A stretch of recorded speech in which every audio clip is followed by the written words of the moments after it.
Hi welcome to Sherin's kitchen. இன்றைக்கி நம்ம கிச்சனில் ஒரு பிரியாணி ரெசிபி தான் பண்ண போகிறோம். பிரியாணினாலே எல்லாருக்குமே பொதுவாக ரொம்ப பிடிக்கும்.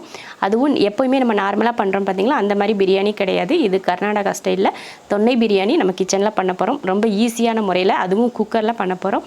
வாங்க அதை எப்படி பண்ணலாம் அப்படிங்கிறத பார்க்கலாம். பிரியாணி பண்ணுறதுக்கு முன்னாடி நம்ம சிக்கனில் மசாலா தடவி வச்சிடலாம். 1/2 கிலோ சிக்கன் எடுத்திருக்கேன். பெருசாக 2 லெக் பீஸும் அப்புறம் கொஞ்சம் பெரிய பீஸாகவும் எடுத்திருக்கேன். இது வந்து 1/2 கிலோ. அதுக்கு மசாலா என்னன்னு பார்த்துடலாம். கொஞ்சம் மஞ்சள் தூள், 1/2 ஸ்பூன் மிளகாத்தூள், உப்பு, இஞ்சி பூண்டு பேஸ்ட் 1/4 ஸ்பூன், தயிர் 2 ஸ்பூன். இப்போ இதை மிக்ஸ் பண்ணிடலாம்.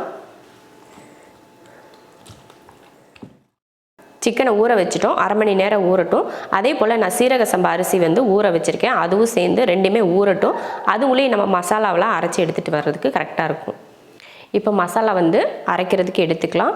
பாருங்கள், 1/4 ஸ்பூன் ஜீரகம், 1/4 ஸ்பூன் சோம்பு, 1/4 ஸ்பூன் மிளகு, இந்த மாதிரி 3 துண்டு பட்டை, 3 கிராம்பு, 3 ஏலக்காய், 1 பிரிஞ்சி இலை. இப்போ இதை பவுட்ரு பண்ணிக்கலாம்.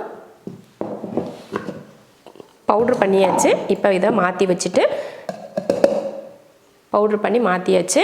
இதில் புதினா மல்லித்தலை நம்ம கையில் 2 சேர்த்தே இப்படி ஒரு பிடி தான் இருக்கணும், அந்த அளவுக்கு போட்டுக்கோங்க. ஏன்னா நம்ம 1/2 கிலோவில் தான் செய்ய போகிறோம் இல்லையா, அதனால் இந்த அளவுக்கு இஞ்சி எடுத்துக்கோங்க. ஒரு 2 இன்ச் அளவுக்கு இருக்கட்டும் இஞ்சி. ஒரு 20 போல் பூண்டு பல் சேர்த்துக்கிறேன். ஒரு மீடியம் சைஸ் பூண்டு பல் தான், ரொம்ப பெருசெல்லாம் இல்லை. அடுத்து இது போல் ஒரு பெரிய வெங்காயம், மீடியம் சைஸில் ஒரு பெரிய வெங்காயம், இதையும் கட் பண்ணி இதில் சேர்த்துக்கலாம்.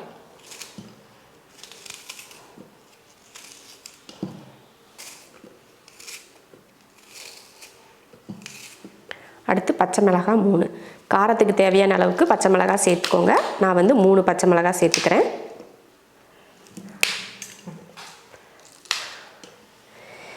இதையும் அரைச்சி எடுத்துடலாம்.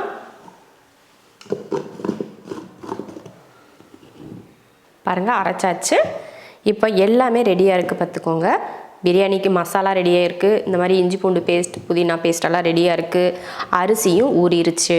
அதே போல் சிக்கனும் ஊற வச்சு 20 நிமிஷம் கிட்ட ஆயிடுச்சு. சிக்கன்லாம் ஊற வச்சு அரிசி பார்த்திங்கன்னா நல்லாவே ஊறிடுச்சு. 20 நிமிஷம் போதும் நம்ம சீரக சம்பா ஊறுறதுக்கு. நம்ம இதெல்லாம் தாளித்து விட்டு வர்றதுக்குள்ளே இதுவும் ஊறுறதுக்கு எப்படி 1/2 மணி நேரம் சொல்லியிருந்தேன் இல்லையா, இப்போயே 20 நிமிஷம் ஆயிடுச்சு. இன்னும் ஒரு 10 நிமிஷம் கரெக்டாக சரியாயிடும். இதெல்லாம் தாளித்து இது வர்றதுக்கு கரெக்டாக இருக்கும். இப்போ நம்ம தாளித்து விட்டுறலாம்.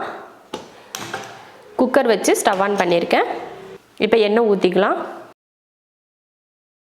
எண்ணெய் நல்லா காஞ்சதுமே ஒரு பெரிய வெங்காயத்தை நீளவாக்கில் கட் பண்ணியிருக்கேன், அதை சேர்த்துக்கலாம். இதில் தாளிக்கிறதுக்கு நம்ம எதுவுமே சேர்க்க வேணாம். ஏன்னா நம்ம வந்து பவுட்ரு பண்ணிட்டோம் இல்லையா, அதனால் இதில் சேர்க்க வேணாம். வெறும் வெங்காயம் மட்டும் சேர்த்துக்கோங்க. அரைக்கிறதுக்கு ஒரு வெங்காயம் போட்டிருக்கேன், தாளிக்கிறதுக்கு ஒரு வெங்காயம், மொத்தத்தில் 2 வெங்காயம் தான். இப்போ இதை நல்லா பொன்னிறமாக வதக்கிக்கலாம். வெங்காயம் பாருங்கள், இந்த அளவுக்கு வதங்கினதுக்கப்புறமா தக்காளி சேர்த்துக்கலாம். ஒரே ஒரு தக்காளி சேர்த்துக்கோங்க போதும்.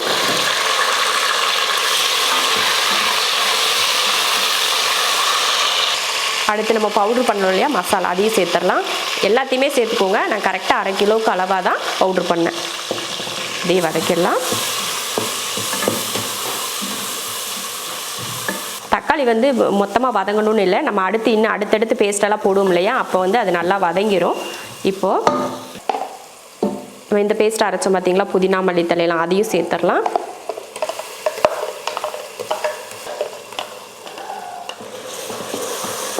இந்த பேஸ்ட்டையும் போட்டு நல்லா கலந்து விட்டுடலாம். ஒரு பச்சை வடை வரும் பார்த்திங்களா, அந்த பச்சை வடை போகிற வரைக்கும் நல்லா வதக்கி விட்டுட்டு அதுக்கப்புறமா நம்ம சிக்கன் சேர்த்துடலாம். அதே போல் இதில் மிளகாத்தூளெல்லாம் சேர்க்க தேவையில்லை. ஏன்னா நம்ம சிக்கன்லேயும் மிளகாத்தூள் போட்டு கலந்துருக்கோம் இல்லையா, அதனால் வேண்டாம். அப்புறம் பச்சை மிளகாயும் அரைச்சிருக்கும், அதனால் காரம் சரியாக இருக்கும், நீங்கள் சேர்க்க தேவையில்லை.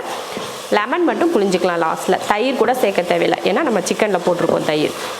இந்த மாதிரி பச்சை வடை போகிற வரைக்கும் வதக்கிட்டு நம்ம கலந்து வச்சுருக்கோம் பார்த்திங்களா சிக்கன், அதை அப்படியே அந்த மசாலாவோடையே சேர்த்துக்கலாம்.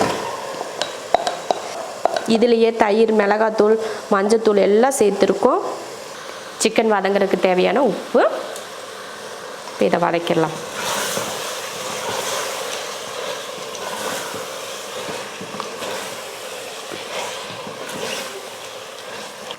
இது நல்லா வதங்கி வரட்டும் பாருங்கள். நல்லா அந்த சிக்கன் வெந்து கலர் மாறி நல்லா எண்ணெய் பிரிஞ்சு வரும் பாருங்கள். அதுக்கப்புறமா நம்ம அரிசி சேர்த்துக்கலாம். இப்போ வதங்கட்டும்.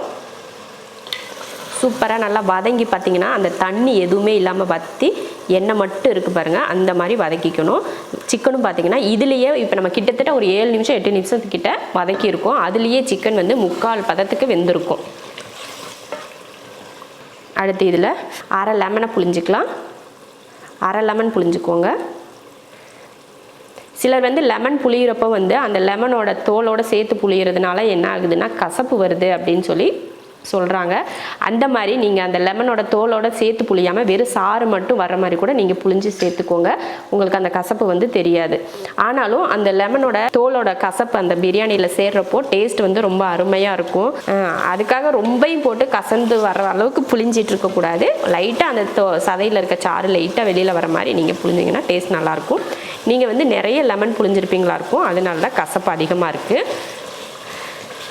அவ்வளோதான். இப்போ இதில் அரிசி சேர்த்துருவோம். இது வந்து 1/2 கிலோ அரிசி 20 நிமிஷத்துக்கு மேலேயே ஊறிடுச்சு. நல்லா ஊற வச்சுக்கோங்க. எந்த ரைஸில் நீங்கள் பிரியாணி பண்ணாலும் நல்லா ஊற வச்சுட்டிங்கன்னா உங்களுக்கு நல்லாயிருக்கும் சாஃப்டாக. இது வந்து சீரக சம்பா அரிசி. நீங்கள் இதில் பாசுமதியில் செய்கிறதுனா கூட செய்யலாம். ஆனால் வந்து இந்த தொன்னை பிரியாணி வந்து சீரக சம்பாவில் தான் செய்வாங்க, அதுதான் ஃபேமஸும் கூட. இது வந்து நம்ம ஈஸியான மெத்தடில் குக்கரில் செய்கிற முறையை தான் நான் சொல்லியிருக்கேன். இன்னொரு டைம் உங்களுக்கு நான் பாத்திரத்தில் எப்படி பண்ணுறது அப்படின்னு சொல்லிட்டு இன்னொரு டைம் செஞ்சு காட்டுறேன். இப்போ அந்த மசால் கூட ரைஸ் போட்டிருக்கோம் இல்லையா, அதை நல்லா கலந்து விட்டுறலாம். ஒரு 2-3 நிமிஷத்துக்கு கலந்து விடுங்க. பாசுமதி அரிசி தான் இந்த மாதிரி போட்டோம்னா உடஞ்சி போயிடும். இந்த மாதிரி சின்ன சீரக சம்பா வந்து குட்டியாக தானே இருக்கும், அதனால உடையிறதுக்கு வாய்ப்பு இல்லை. அதனால ஒரு 2 நிமிஷம் 3 நிமிஷத்துக்கு நல்லா அந்த மசாலோட கலக்கிற மாதிரி கலந்து விட்டுக்கோங்க. இந்த மாதிரி நல்லா கலந்து விட்டுக்கோங்க. ஒரு 2லேருந்து ஒரு 3 நிமிஷத்துக்கு இந்த மாதிரி அந்த மசாலாவோட கலந்து வர மாதிரி கலந்துக்கணும். அவ்வளோதான். இப்போ நம்ம தண்ணி சேர்த்துக்கலாம். இந்த டம்ளரில் பார்த்திங்கன்னா நான் 2 டம்ளர் சீரக சம்பா எடுத்தேன். இதில் நம்ம தண்ணி சேர்த்துக்கலாம். 1 2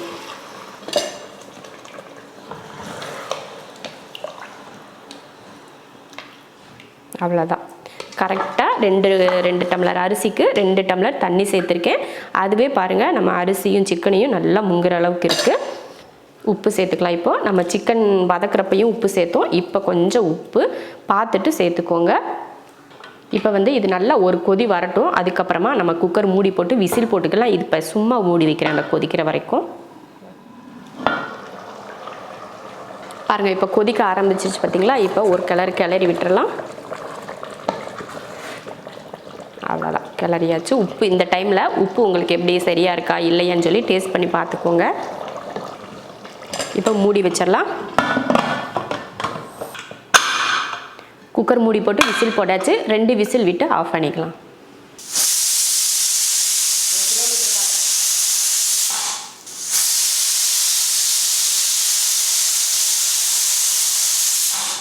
ரெண்டு விசில் வந்துருச்சு. இப்போ அடுப்பை ஆஃப் பண்ணிடலாம். குக்கரில் ஸ்டீம் இறங்கிருச்சு பாருங்கள்.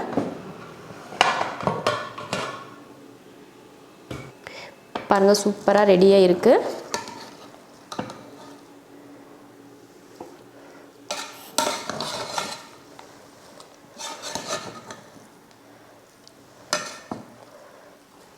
நம்ம சூப்பரான ஒரு தொன்னை பிரியாணி குக்கரில் ரெடி பண்ணியிருக்கோம்.